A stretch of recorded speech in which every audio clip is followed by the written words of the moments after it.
'Pag may punta siya, may time ng bansa na tama may oras din ako, yaya niya ako.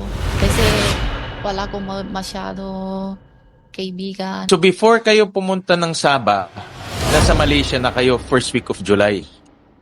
Tama? Wala na kayo sa Pilipinas first week of July pa lang. Tama? Opo, pero hindi ko sure kung ano day, ano araw Okay, talaga. okay lang yun.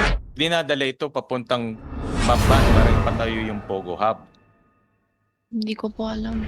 Sino pa sa mga kapamilya mo ang involved sa Pogo?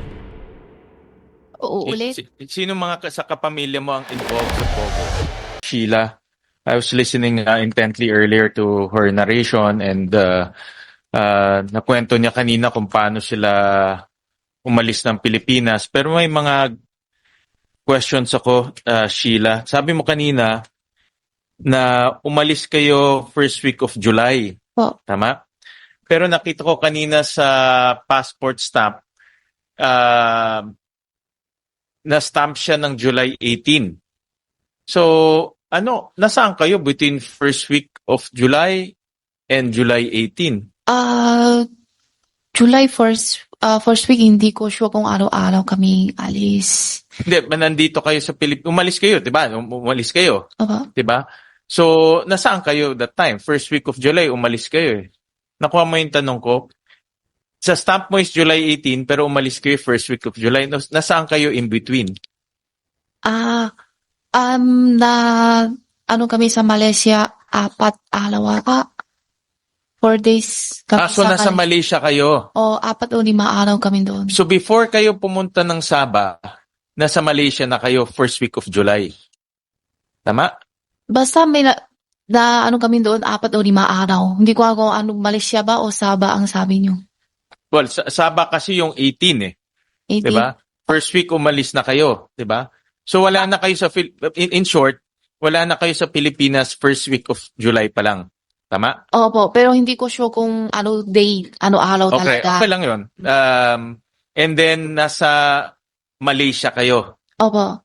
Andun na kayo Ilan days. ng ilang days. So from first week of July to July 18, kasi yun yung timestamp ng passport, nasa Malaysia lang kayo. Opo.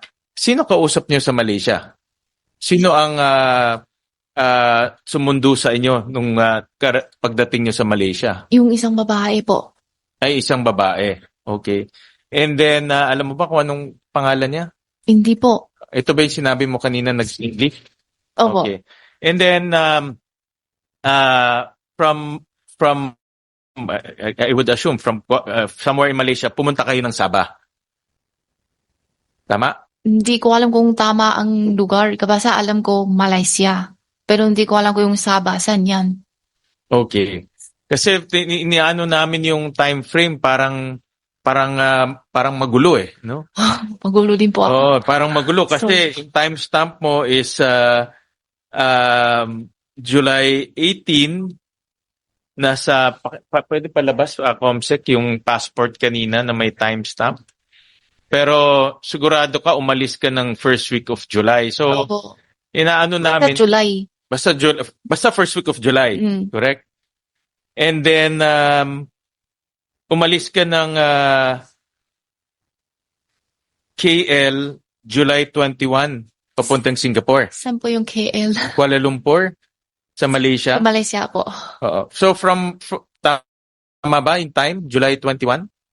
July 21. Pumunta kayo ng Alam ko Singapore? natin Singapore, opo. So po, tama yun. Oh, Pumunta kayo ng 21 sa Singapore.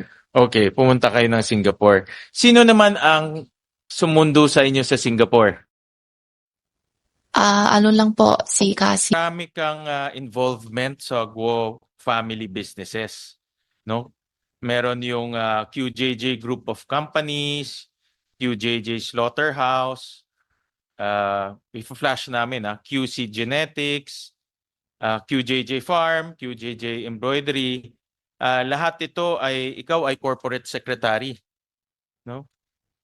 Meron kang equity participation rate. Hindi ko matandaan kung kailan, PBM ako. Ito yung mga, in fact, nakita namin na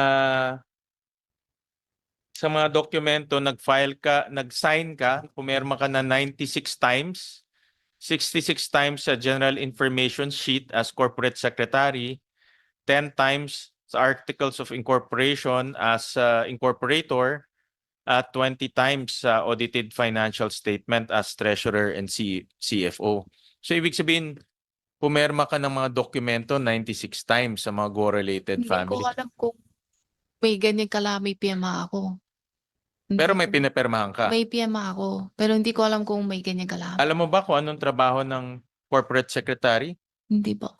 Alam mo kung anong trabaho ng treasurer? Hindi po. Bakit ka pumipirma kung hindi mo alam kung anong mga trabaho nito? Iiabot lang sa akin pirma, tapos pirma ko na po. Bakit mo naman pinipirmahan? Sabi nga kanina ni Senator Joel, Yun itong nga po perma na ito, katunayan, so, katibayan to na kasali ka sa mga activities ng Go-related families. Diba? Yan ang pwede mo sabihin hindi, pero ang evidence sa perma mo eh. Pakita natin yung as corporate secretary. So hindi mo hindi made-deny na ikaw pumirma nitong mga corporations. Opo. Gaano kadalas mo siyang nakikita si Alice Go? Minsan siya uwi. Minsan pupunta ako sa kanya. Okay. Pero bihira lang po. Okay. And then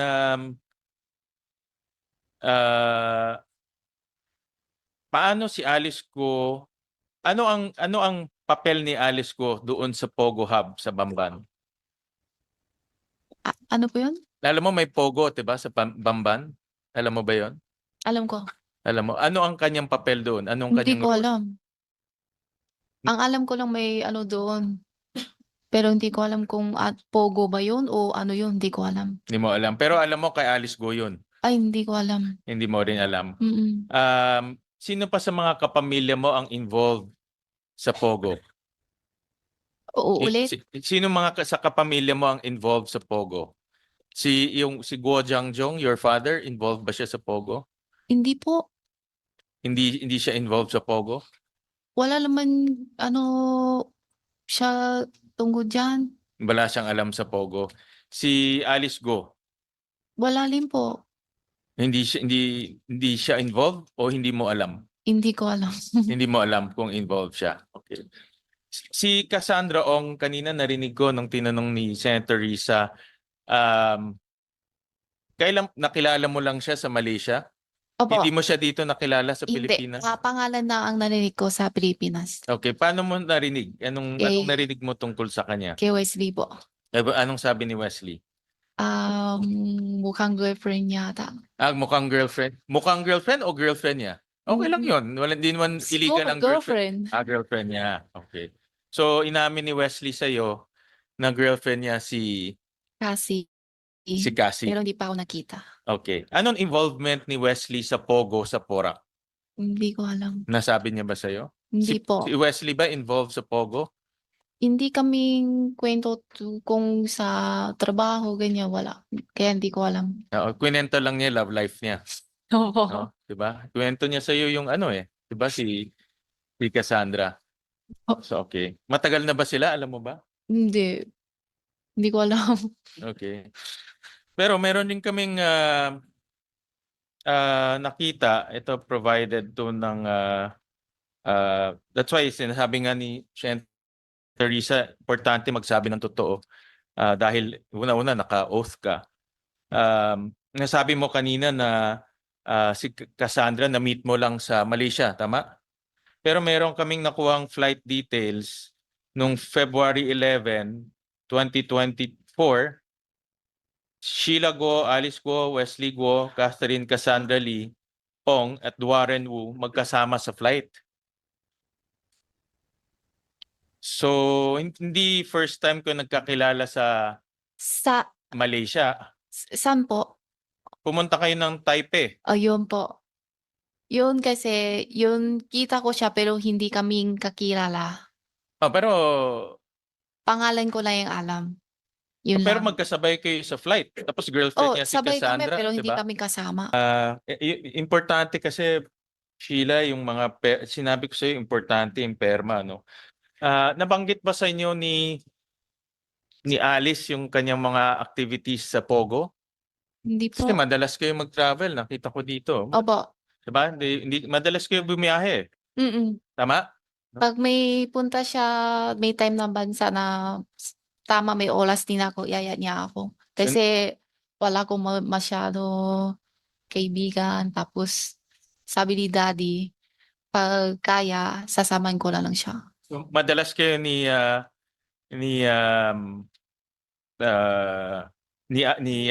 Alice Ilang bumiyahe. beses lang din po.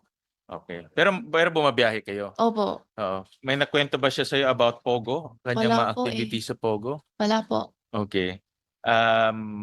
How about yung ibang mga family members mo, may nakwento about Pogo? Wala po. Wala sila na. Wala. Ano lang, mga design, shipment, mga Okay. trabaho How about tama. negosyo? Nakwento niya ba about negosyo? About the embroidery business? Embroidery business na, Nakwento tsaka niya? baboy, gano'n lang po. Tsaka yung farm business niya. Okay. Opo. Ano yung mga nakwento niya tungkol sa embroidery? Wala, kung marami gawa, kung tuloy-tuloy ba yung production, Malakas bang negosyo ng embroidery? tama lang po. Ha? Tama lang. Tama. Anong ibig sabihin tama lang? Kumikita May ba? oo naman, oo. Kumikita siya? Opo. Malaki ba ang kita? In a year, anong Okey lang. kita? On the average, in a year, anong kita? Ay, hindi ko po alam yung ang kita kasi ang alam ko lang yan sa production. Hawak ko lang yan sa production. Pero ikaw ang treasurer sa CFO. Sabi nga ni Senator Risa, Hindi ko alam eh. ikaw ang treasurer and CFO. Papakita namin mga pinirmahan mong treasurer and CFO. So base sa research namin na ang sales lang ng embroidery is 29 million pesos. Tapos kumita lang siya ng 1 million pesos since 2013. Pero ang pumasok na pera is 576 million pesos.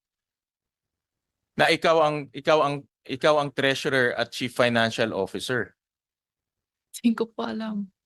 Yun na nga, dahil ikaw yung pumirma nito, dapat alam mo yung mga pinipirmahan mo.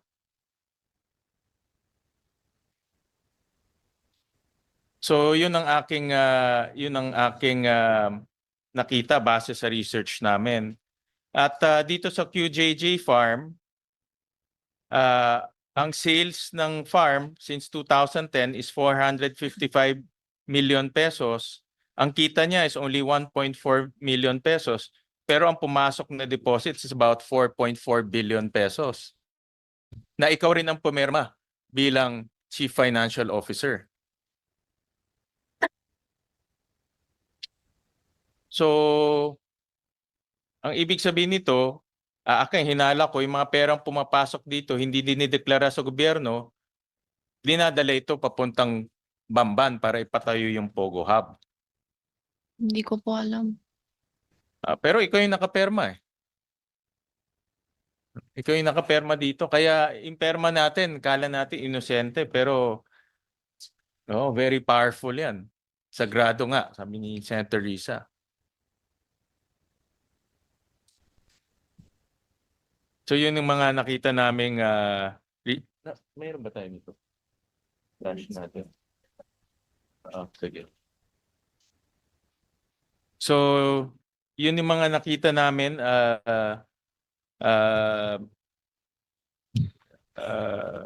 Sheila, dahil nga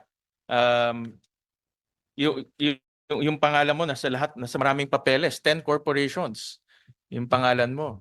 Kaya hindi natin pwedeng tanggalin na sentro ka sa mga activities ng Go Family. At nakita nga namin dahil nga matagal na namin inaalam kung paano napondohan ni Pogo Hub sa Banban.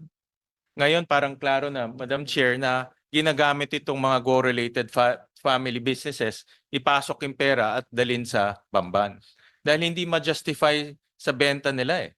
No, hindi ma-justify na 455 million ang benta ng farm from 2010 pero ang pumasok 4.4 billion pesos.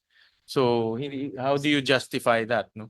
At yun na nga, hinahanap nga natin yung pondo na ginamit sa pagpapatayo sa Bamban.